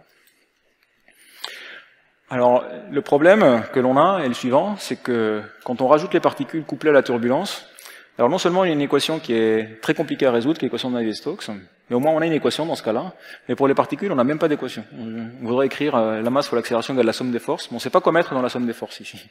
Et on ne sait le faire que dans des cas... Alors la raison pour laquelle on ne sait pas le faire, c'est que la particule, selon sa taille, selon son temps de réponse, donc selon sa densité, peut interagir de façon très différente avec tous ces tourbillons dans toutes ces échelles-là. Donc on ne peut pas écrire une équation universelle qui décrit le mouvement de la particule indépendamment de sa taille relative à toutes ces échelles-là. On ne sait le faire, je vous ai écrit l'équation si ça vous intéresse, que dans le cas où on suppose que la particule est très petite, et plus petite que les plus petites échelles de la turbulence. Donc en général ça va être minuscule. C'est le seul cas où on sait écrire une équation que l'on pense est juste. Alors regardons la dispersion des particules. Alors voilà, tout à l'heure je vous disais que ça mélange bien. Quand on met des particules qui sont plus lourdes que le fluide, donc ça c'est des gouttelettes d'eau dans la soufflerie, ce que l'on voit c'est qu'on voit des amas et des zones qui ne sont pas mélangées qui apparaissent. Et c'est des zones qui sont là de façon permanente, d'accord ? On a des... Alors évidemment elles bougent, ça c'est une simulation numérique. On voit que dans une simulation numérique, ces zones bougent, mais de façon stationnaire. On a cette ségrégation et ce mélange de particules entre des zones très denses et des zones très peu denses. Et alors, c'est un phénomène qu'on appelle la concentration préférentielle, qu'on va essayer de comprendre. Alors, quand je vous dis ici des particules qui ne sont pas des traceurs du fluide, en pratique, qu'est-ce que ça veut dire ? On peut définir un nombre qu'on appelle le nombre de Stokes, qui est ici. Une particule qui ne se comporte pas comme un traceur, c'est une particule dont ce nombre-là est plus grand que 1, et typiquement beaucoup plus grand que 1. Donc ça c'est le rapport entre la taille de la particule et la plus petite échelle. Donc soit là c'est parce que la particule est plus grande que la plus petite des échelles de la turbulence, soit parce que son rapport de densité, donc ça c'est la densité de la particule par rapport à celle du fluide, est très grande. Donc typiquement de l'eau dans de l'air, le rapport de densité c'est de l'ordre de 1000. Donc on comprend bien que si j'ai une gouttelette qui est assez grande, ça va être comme un boulet, d'accord ? Elle va être 1000 fois plus dense que l'air. Donc si elle bouge dans une direction et puis j'ai un petit tourbillon qui lui dit va par là-bas, elle va continuer à aller tout droit, d'accord ? C'est ce qu'on appelle l'inertie. Donc c'est pour ça qu'on les appelle les particules inertielles. Et ça c'est caractérisé par ce nombre-là, qui est le nombre de Stokes. Alors pour étudier ce phénomène, on fait des expériences. Donc on injecte par exemple un spray de gouttelettes dans une turbulence qui est engendrée par une grille qui est ici. Et qu'est-ce qu'on observe? Donc on observe un système, on filme avec des caméras, on voit ces petits points qui sont les gouttelettes. Donc là on voit par exemple des trous. Il faut qu'on puisse caractériser, est-ce que là j'ai des clusters ou est-ce que j'en ai pas? Alors pour ça on développe des méthodes d'analyse. Donc je vais vous parler rapidement. Alors la question par exemple c'est si j'ai ça, est-ce que ici c'est aléatoire ou est-ce qu'il y a des trous et des clusters? Vous avez une idée, non? Là, ici. Alors ça, en fait, ça c'est aléatoire. Ici, c'est comme si je jette des particules sur le sol, ça ressemble à ça. Quand il y a des clusters, ça ressemble à ça. Donc pour savoir s'il y a des clusters, il faut comparer les deux images, d'accord? Donc on développe toute une série d'outils d'analyse, et celle qui marche très bien, c'est ce qu'on appelle la tessellation de Voronoi. Donc ça, c'est un pavage de l'espace. Donc quand on a ici, on associe à chaque particule un petit pavé, tel que n'importe quel point dans le pavé est plus proche de cette particule que de n'importe quelle autre particule du monde. C'est ce qu'on appelle la tessellation de Voronoi. C'est très pratique. Ça permet d'avoir un diagnostic global du clustering. Par exemple, ici je représente la PDF, donc l'histogramme de ces aires dans le cas où c'est aléatoire. Ça c'est l'histogramme si j'ai par exemple un cristal. D'accord, donc on voit qu'il est réduit. Et ça, c'est si j'ai des clusters. Si j'ai des clusters, j'ai plus d'aires qui sont plus petites, mais aussi plus d'aires qui sont plus grandes. Donc l'histogramme s'agrandit. Et donc on peut également utiliser ce diagramme-là pour définir ce qu'est un cluster. Donc on compare la distribution du cas aléatoire avec la distribution du cas quand il y a des clusters. Et si on définit toutes les petites aires, celles qui sont surreprésentées quand il y a des clusters, qui sont ici, on peut les colorier et identifier les clusters, et donc mesurer la taille des clusters, leur forme, leur aire, et faire toutes sortes de diagnostics qui nous permettent de caractériser de façon très très très fine les propriétés d'agglomération de ces particules. Et quand on fait les expériences, on voit très rapidement qu'on a des histogrammes qui sont plus larges que le cas aléatoire, donc on a des clusters. On voit, ça c'est la répartition des aires des clusters, donc on a des clusters qui peuvent avoir des tailles qui varient sur différentes échelles. Donc j'ai des clusters qui sont aussi petites que les plus petits tourbillons et aussi grands que les plus grands tourbillons. D'accord ? Il existe des clusters sur toute cette taille de tourbillon. Et ça c'est juste un diagnostic qui compare le périmètre et l'aire des clusters et qui montre que ces clusters sont fractaux en fait. Donc ils ont comme des petits fjords sur les côtés et ils ont un caractère fractal. Alors, pourquoi est-ce que ça fait des clusters? Alors, un des mécanismes, c'est ce qu'on appelle la centrifugation. Si les particules sont lourdes, et je vois la turbulence comme une soupe de tourbillons, et ben les particules vont être éjectées par ces tourbillons, d'accord? Comme quand vous êtes sur le manège. Vous êtes sur le manège, là, quand ça tourne, et ben vous allez être expulsé vers l'extérieur, d'accord? C'est la centrifugation. Donc, un des mécanismes nous prédit que les particules vont se concentrer entre les amas, et vont sortir des amas. Évidemment, ça c'est pour des particules lourdes. Si vous êtes plus léger, une bulle d'air par exemple, elle va faire le contraire, elle va aller dans le centre. Je sais pas si vous avez déjà fait du manège avec un ballon d'hélium. Le ballon d'hélium, il va à l'intérieur. D'accord ? C'est parce que le rapport de densité est différent. Voilà. Donc les bulles se retrouvent au cœur des tourbillons et les particules se retrouvent à l'extérieur des tourbillons. Donc ça c'est un mécanisme qui est proposé, donc qui nous permet de comprendre comment l'interaction des particules avec la turbulence engendre cette ségrégation. Alors ce que l'on voit quand on fait des études expérimentales ou des simulations, c'est que ça marche, mais si les particules sont inertielles, mais pas trop. C'est-à-dire si leur nombre de Stokes c'est de l'ordre de 1, mais pas beaucoup plus grand que 1. Pour les particules très inertielles, c'est un autre mécanisme qui a l'air de marcher. Alors c'est un mécanisme que j'appelle la poussière dans le coin, qui dit que donc chez vous retrouvez souvent la poussière dans le coin, hein, d'accord ? C'est parce que c'est des zones qui sont calmes, c'est des zones où une fois que la poussière y est, ben, elle y reste. Voilà. Alors dans un écoulement turbulent, il y a aussi des coins qui sont calmes. Donc ça c'est une simulation d'un écoulement turbulent, et ce qui est matérialisé, c'est les points où l'accélération du fluide est nulle. D'accord ? Et les particules ont tendance à adhérer à ces points-là. Une fois qu'elles ont atteint un point où l'accélération du fluide est nulle, elles vont y rester jusqu'à ce que ce point disparaisse, ou jusqu'à ce qu'il y ait un tourbillon qui passe et qui va les chasser. Et donc on voit qu'il y a un très fort lien entre ces points d'accélération nulle et la position des particules. Alors ce mécanisme n'avait pas été beaucoup étudié, donc on l'a étudié expérimentalement. Alors expérimentalement, c'est très très dur d'avoir les points d'accélération nuls. Mais par contre, on peut avoir ces points d'accélération nuls avec des simulations numériques de l'équation de Navier-Stokes. Et c'est ce qu'on a fait. Donc ça, c'est un joli exemple de complémentarité entre expérience et simulation. On peut mesurer les particules dans des expériences, faire des simulations numériques dans des conditions de turbulence qui sont identiques à celles-ci, et comparer les statistiques de ces points-là. Alors ça marche très bien, et alors je vous passe le détail, mais le diagnostic est vraiment sans appel, c'est que les particules vraiment ont des propriétés d'agglomération qui sont quasiment identiques à ceux des points d'accélération nuls de l'équation de Navier-Stokes. Ce qui n'est pas évident. Hein. On ne sait pas par contre pourquoi les points d'accélération nuls de l'équation de Navier-Stokes font des amas. D'accord ? Donc ça c'est un point qui reste à être élucidé. Mais on observe qu'ils font des amas et que ces amas-là sont quasiment identiques à ceux qu'on observe pour les particules très inertielles. Le dernier point que je vais aborder, c'est celui-ci. Quelle est la vitesse de chute d'une goutte de pluie, d'accord, ou de la neige marine, ou d'un plastique dans l'océan? Alors, étonnamment, on ne sait pas. On sait à peu près. On sait que ça tombe à peu près à quelques mètres par seconde, d'accord? Mais c'est étonnant, on pourrait se dire depuis Newton et la pomme, on devrait savoir à quelle vitesse tombe une petite sphère dans l'atmosphère, et on ne sait pas à cause des tourbillons. Et on peut se convaincre de deux choses. On peut se convaincre que ça va tomber plus vite ou que ça va tomber moins vite. Alors, un des scénarios qui était proposé par Maxey en 87 prédit que ça va tomber plus vite. Alors, il est lié à ce que je vous disais tout à l'heure de la centrifugation. Une particule qui est inertielle, elle va être expulsée d'un tourbillon. Et quand elle tombe, elle va être expulsée, et puis elle va finir par être expulsée de sorte à tomber toujours du côté descendant des tourbillons. D'accord ? Elle va finir par faire ça. Alors il faut s'en convaincre, il faut observer pour s'en convaincre. Vous voyez que si elle tombe, mettons du côté montant, bah elle va monter, puis elle va aller du côté descendant, et puis après elle va finir par interagir avec les tourbillons de façon systématique à aller du côté descendant. Ce qu'on appelle le balayage préférentiel. C'est-à-dire que les particules vont aller du côté descendant et donc tomber plus vite. Donc c'est ce qu'avait prédit Maxey. Un autre chercheur avait prédit le contraire. Il s'était dit, mais maintenant, si les particules tombent relativement vite et qu'elles sont pas très sensibles à cet effet-là, eh ben, elles vont croiser les tourbillons. Et en fait, dans les zones descendantes, ben, elles vont aller très vite. Mais dans les zones montantes, elles vont y rester un peu plus longtemps. Donc elles vont flâner. Il appelait ça le loitering, donc flânerie en anglais. Et donc elles vont passer plus de temps dans les zones montantes. Et donc en moyenne, on verra qu'elles tombent moins vite. Parce qu'elles passent plus de temps dans les zones qui vont vers le haut. Et la question n'est pas encore tranchée, mais on fait beaucoup d'expériences pour étudier ça. Alors pour vraiment discriminer entre ces deux mécanismes, on voit qu'il faut mesurer non seulement la vitesse des particules, mais aussi celle du fluide autour, pour savoir si elles sont dans des zones descendantes ou dans des zones montantes. Alors ça, c'est quelque chose qui est pas simple à faire. Donc on a ce genre d'expérience. Donc là, ça se voit pas, mais on utilise deux types de particules. Des particules qui sont fluorescentes, d'autres qui ne sont pas fluorescentes, qui permettent de distinguer les deux types de particules, les traceurs et les fluides. Alors ce qu'on observe, c'est qu'effectivement, les particules tombent plus vite. Donc ça, c'est un rapport qui nous dit si les particules tombent plus vite ou moins vite que le cas V0, qui est le cas sans turbulence.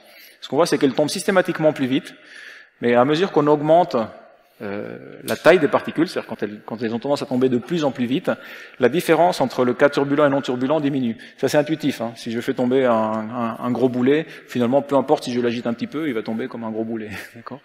Mais si c'est un petit boulet, ben, il va être de plus en plus affecté par la turbulence. Et l'effet que l'on voit de la turbulence, c'est que ça a tendance à les faire tomber plus vite. Et donc, ça valide plutôt ce mécanisme-là par rapport à celui-là. Mais c'est pas clair. Il y a quelques expériences. Bon, il y a une expérience essentiellement qui semble voir que peut-être il peut y avoir des régimes si c'est vraiment des très très gros boulets, où ça pourrait tomber finalement un peu moins vite avec la turbulence. Et dans la simulation numérique, c'est pas évident. Alors c'est pas tout à fait intuitif parce qu'on pourrait là je vous dis que ça tombe plus vite avec la turbulence. Je pense qu'intuitivement, on peut se dire si j'agite, je vais plutôt les maintenir en suspension, elles vont tomber moins vite, d'accord. Et c'est pas ce qu'on voit. D'accord. Finalement, une goutte de pluie tombe généralement plus vite à cause de la turbulence. Donc ça m'amène à la conclusion et les messages que vous pouvez peut-être emporter chez vous. Donc je pense qu'il faut prendre conscience qu'on vit dans un monde fluide, d'accord, sans le savoir. Cette équation dont je vous parlais, là, Navier-Stokes, vous la côtoyez tout le temps. Quand vous respirez, l'air qui rentre dans vos poumons, c'est Navier-Stokes, d'accord. Donc c'est quelque chose que vous expérimentez. Vous êtes tous des hydrodynamiciens, des mécaniciens des fluides sans le savoir. Les écoulements qui ont des particules, en particulier, sont omniprésents. On les manipule tout le temps, dans l'atmosphère, dans l'industrie. Je vous ai montré quelques exemples qui montrent à quel point c'est important pour pouvoir effectuer cette transition écologique et avoir des modèles pour l'environnement et pour le climat qui soient plus efficaces. Sur les grandes lignes, on comprend beaucoup de choses. J'ai réussi à vous expliquer beaucoup de choses avec les mains, d'accord, avec ces interactions entre des particules et des tourbillons. Donc on comprend quand même beaucoup de choses. Dans le détail, on manque encore de modèles qui puissent nous donner de façon très précise ce qui se passe. Par exemple, là, je vous dis, une particule tombe plus vite avec la turbulence. Ok, je l'observe. J'ai pas de modèle encore qui est capable de me dire ce qu'elle va tomber 10% plus vite, 20%, 30%. Et ça, c'est très très important dans tous ces modèles de déposition de polluants, de neige marine, où vont les microplastiques, etc. Donc là-dessus, il y a une très très grande marge de manœuvre. Et afin d'améliorer les modèles, on a encore besoin de continuer à faire beaucoup d'expériences, à développer des théories. Il y a beaucoup de choses dont je vous ai pas parlé, hein. D'accord. Il faut comprendre, quand je vous dis des particules lourdes, elles ont de l'inertie, elles sont expulsées par la centrifugation, elles tombent.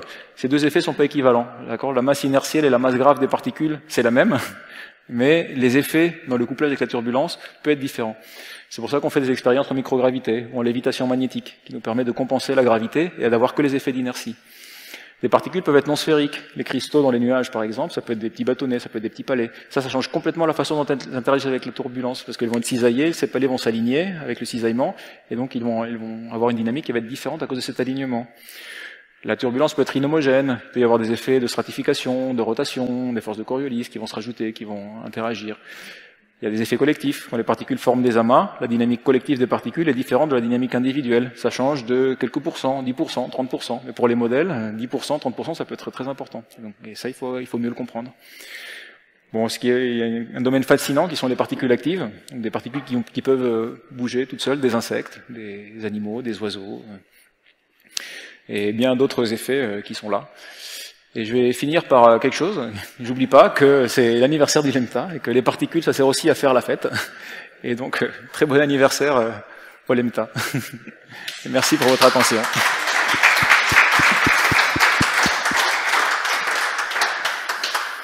Merci beaucoup, Mickaël. C'est très gentil de terminer de cette manière-là. Merci pour ce joli exposé qui a démystifié les notions de turbulence et de transport de particules. J'imagine qu'il y a des questions dans la salle. Ouais, en tout cas, merci beaucoup pour tout ça, quoi. Faudrait que tu me le files pour mes élèves, quoi. Ça serait bien. Ça serait bien pour commencer avec les 3e années. Et alors j'ai une question, c'est sur les microplastiques. Donc, tu en as en surface et tu dis qu'ils sont quelque part dans l'océan. Mais d'après toi, pourquoi tu dis qu'ils sont quelque part dans l'océan, dans des zones de recirculation à cause du relief? Ils sont planqués, ils sont... Ces microplastiques, il y en a de toute taille, de toute densité. Notamment, il y en a qui sont un peu plus denses que l'eau. Alors en plus, dans l'océan, c'est compliqué parce que la densité est stratifiée. Voilà. Et du coup, celles qui sont plus denses à la surface peuvent sédimenter. Et puis éventuellement, à un moment, ils peuvent devenir moins denses et donc rester quelque part en bas. Et voilà, et la façon dont ils sédimentent et ils sont transportés dépend de tous ces mécanismes-là dont je viens de parler. Et donc à l'heure actuelle, on ne sait pas... On connaît quand même les grands tourbillons de notre planète où on pourrait trouver en surface. Ceux-là, on les voit bien. Ceux-là, on les voit bien. On les voit bien. Et puis après, on a des bilans par des études sociétales qui nous disent combien on en jette dans la mer. Ça, Voilà. Et il en manque, ouais. Et donc, il y a beaucoup alors on peut pas aller sonder tout l'océan pour savoir où ils sont, ouais. Oui. Donc il y a des groupes qui travaillent justement sur des modélisations. Et un des paramètres de modélisation, par exemple, c'est ce fameux coefficient de diffusion dont je parle. C'est quel coefficient de diffusion utiliser. Alors c'est un peu plus compliqué que ce que je viens de dire, parce que dans ce que j'ai dit, j'ai complètement omis le fait que la turbulence peut être inhomogène. Oui. Alors si la turbulence est inhomogène, il y a d'autres effets de transport qui vont se rajouter, qui vont modifier ce coefficient de transport-là. Mais c'est des modèles qui sont essentiellement de l'advection-diffusion. Donc il faut arriver à connaître ce coefficient de diffusion, comment il dépend de la taille des particules, de la turbulence, etc. Donc c'est ce genre d'études que certaines personnes font. Ouais. Ah oui, c'est magnifique. Et j'aurais peut-être une deuxième question, puis après, au niveau de la couche limite atmosphérique, la turbulence, elle se situe où par rapport à où nous, les humains, vivons? Alors, elle est à toutes les échelles, mais après, elle a des différents niveaux. Je pense que quand on prend l'avion, on le voit bien. Hein. Quand on arrive dans la couche limite, on sent quand ça devient, quand on traverse, ça devient en général, quand on vole en haute atmosphère, c'est relativement calme, d'accord, au niveau de l'avion. Alors après, il faut penser qu'un avion, c'est une particule très inertielle, d'accord, donc qui est pas très sensible aux petites fluctuations, mais c'est quand même turbulent là-haut.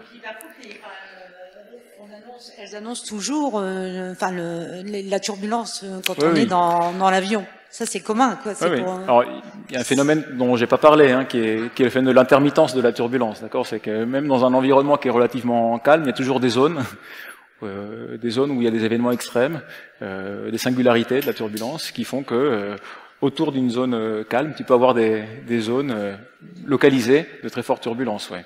Alors, qui peuvent être localisées à l'échelle de la planète, ça peut être relativement grand, hein. Voilà. Alors ça nous emmènerait vers toute la question des phénomènes extrêmes, des singularités. Alors évidemment, ce que j'ai pas dit, hein, tout à l'heure, je vous ai montré cette cascade d'énergie, le lien entre l'énergie et la vitesse au carré. évidemment, le réchauffement climatique, ça nous aide pas, hein.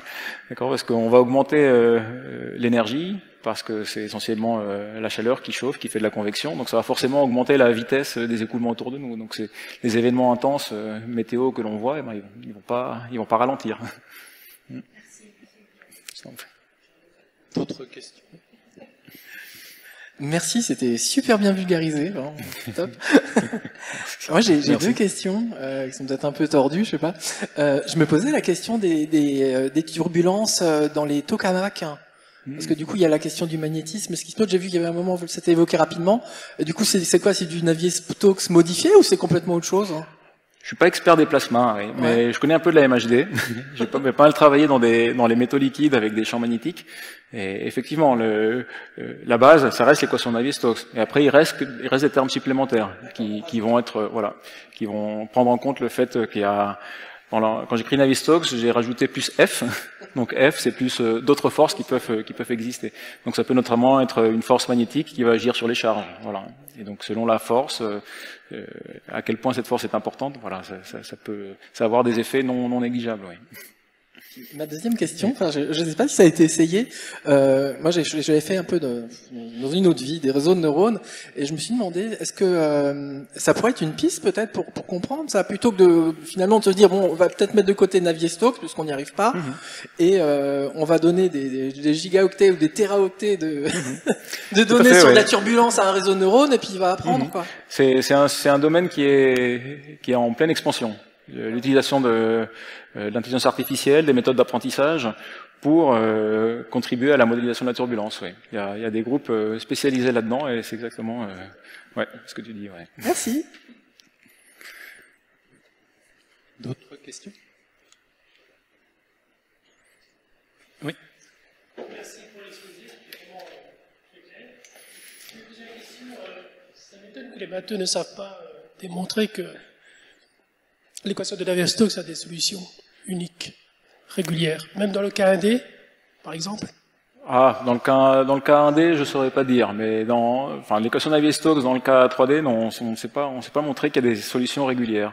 On a beaucoup travaillé sur des solutions faibles de l'équation de Navier-Stokes, dans des solutions qui sont non régulières, mais des solutions régulières, non, on ne sait pas, non. On ne sait pas le montrer.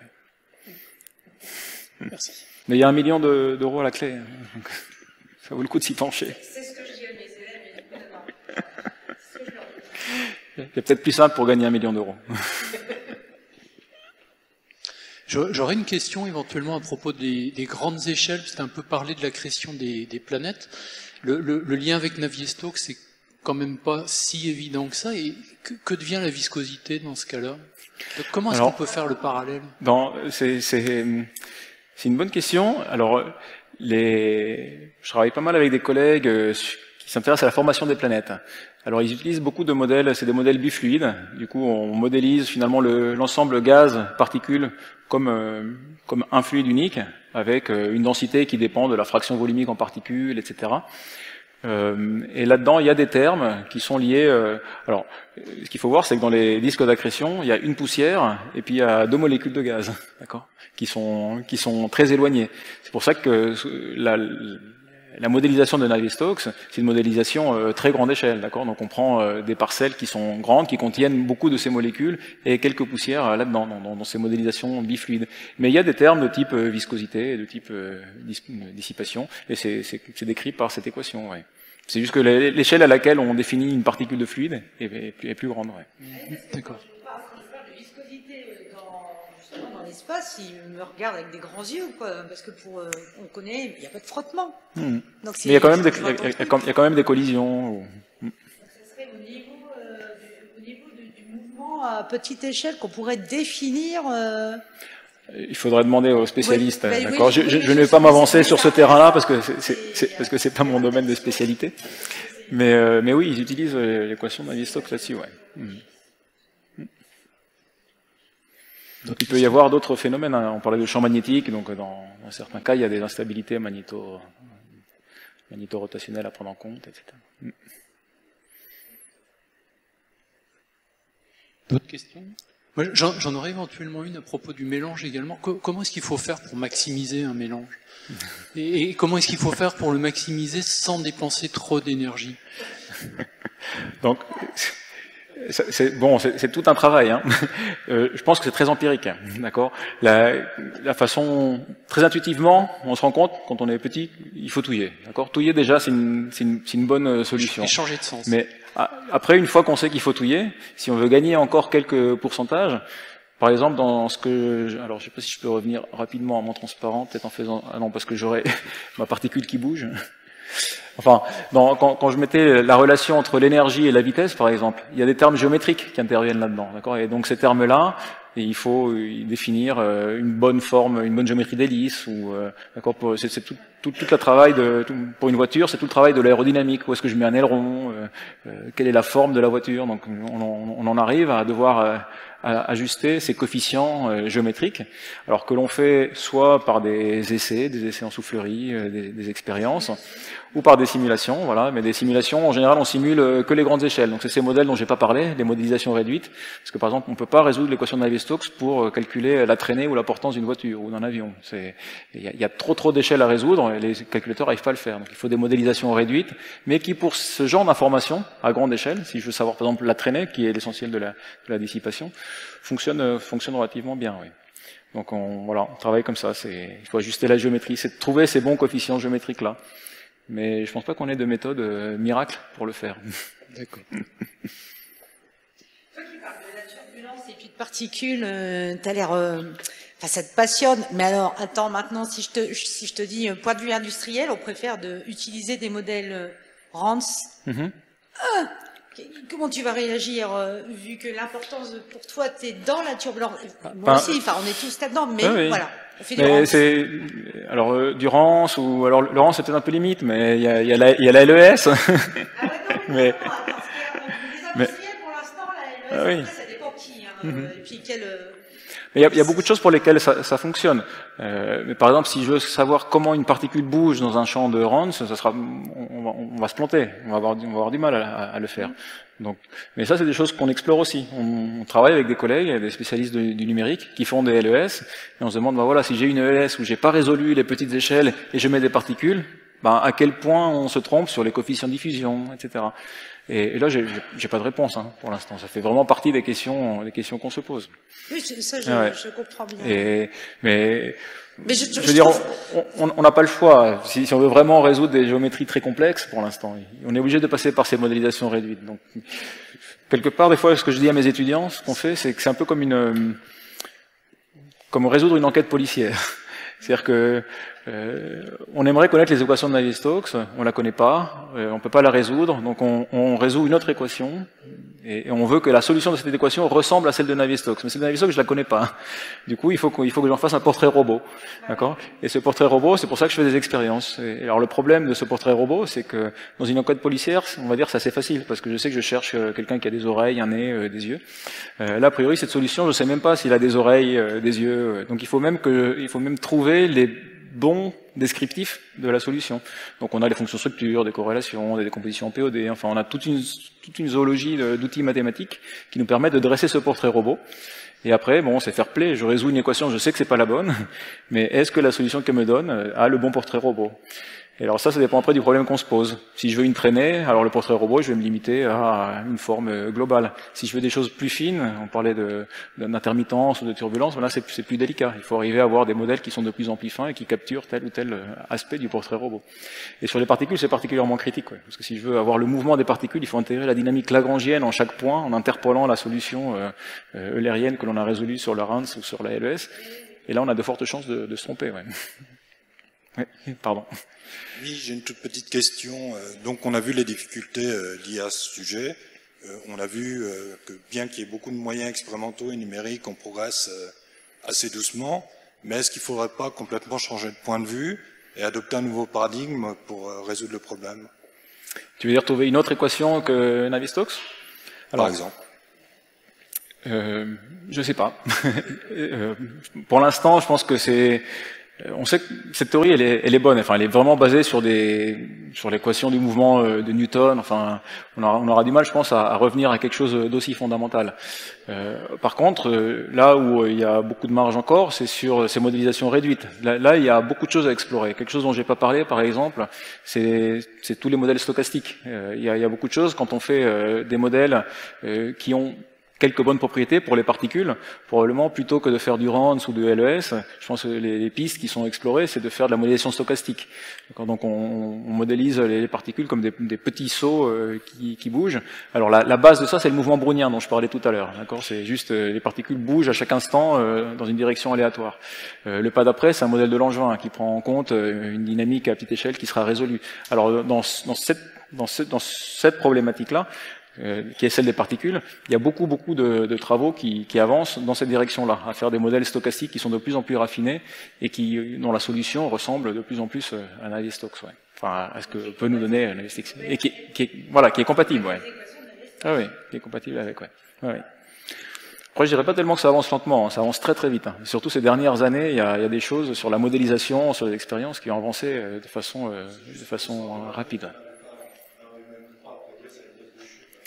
Oui. C'est un problème assez simple, ouais. Il y a encore des questions assez simples, ouais, sur lesquelles on bloque, ouais, tout à fait. Mais on progresse quand même. Alors, on va peut-être devoir s'arrêter là, mais merci beaucoup, Michael. C'était une très belle présentation. Merci.